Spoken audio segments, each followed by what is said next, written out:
બહેનો, આજે આપણે બનાવશું રીંગણાનું ભરથું। હવે તેમાં અમે 1 ચમચી હિંગ નાખીશું। હવે તેમાં 2 થી 3 ડુંગળી નાખીશું। લીલી ડુંગળી હોય તો પણ ચાલે, લીલી મજા આવે વધારે। હવે જો ડુંગળી સરસ મજાની સાતળાઈ ગઈ છે, હવે તેમાં 1 ચમચી હળદર,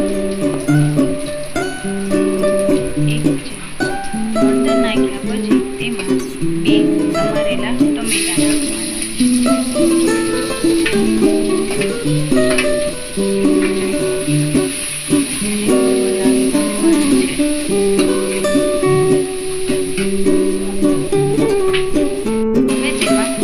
સ્વાદ મુજબ મીઠું નાખી દેવું।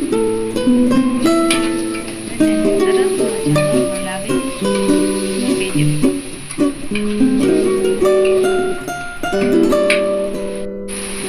હવે તે ધીમા તાપે ચડવા મૂકી દેવાનું છે।